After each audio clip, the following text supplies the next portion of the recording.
les organisations de la société civile indépendante du Burundi qui sont en grande partie membres de l'IACSOF, le Forum des organisations de la société civile de l'Afrique de l'Est qui a gagné le procès relatif au troisième mandat, le procès qui a déclaré que le troisième mandat était illégal et était en violation de la constitution du Burundi, de l'accord d'Arusha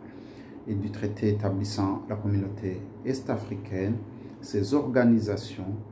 ont adressé une correspondance au président du sommet des chefs d'État pour lui demander la mise en application de cet arrêt de la Chambre d'appel de la Cour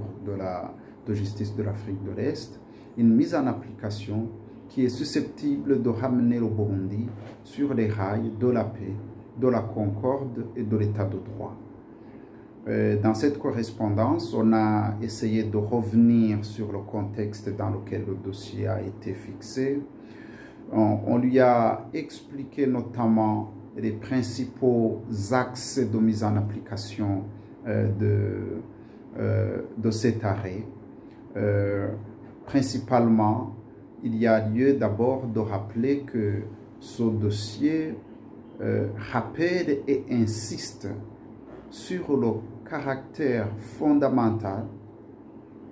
du respect de l'accord d'Arusha pour la paix et la réconciliation, un accord qui donnait une protection d'une démocratie typique au Burundi, aux réalités burundaises, et lequel accord a été violé par la Constitution de 2018, une Constitution qui a été imposée dans un contexte de peur et de répression. Et nous avons demandé au président du sommet de mettre tout en application pour que le Burundi puisse revenir sur le respect de l'accord d'Arusha et en conséquence sur la légalité constitutionnelle de 2005.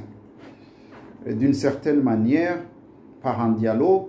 il va falloir que la Constitution de 2018, qui ne respecte plus ni les minorités politiques, ni les minorités ethniques,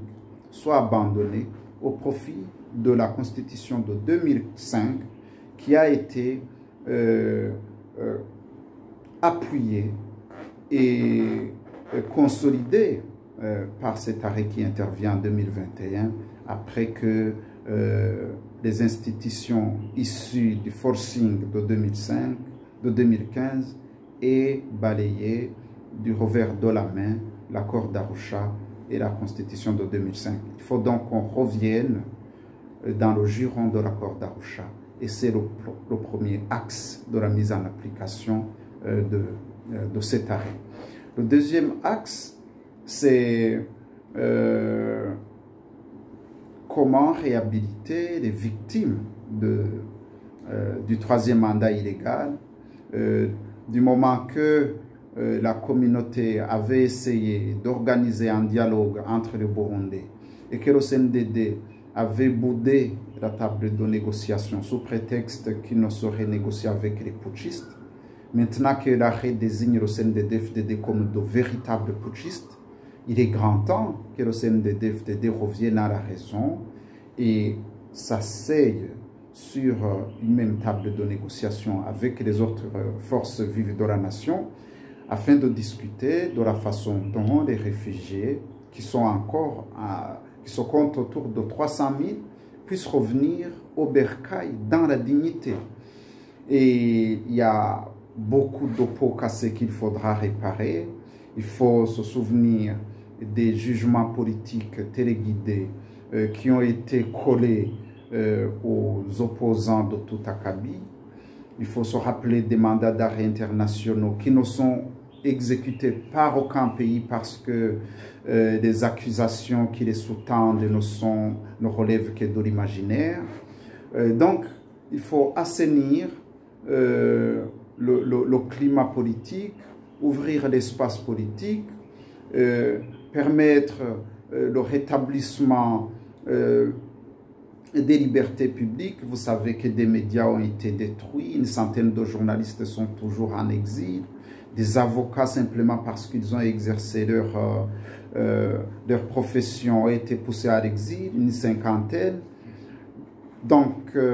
des biens qui ont été confisqués en toute illégalité, une diabolisation des défenseurs de la liberté et de la légalité constitutionnelle. Il y a un tas de choses à renégocier, à réorganiser pour que le pays puisse être réconcilié et que la nation burundaise puisse reprendre le chemin de la concorde et du développement.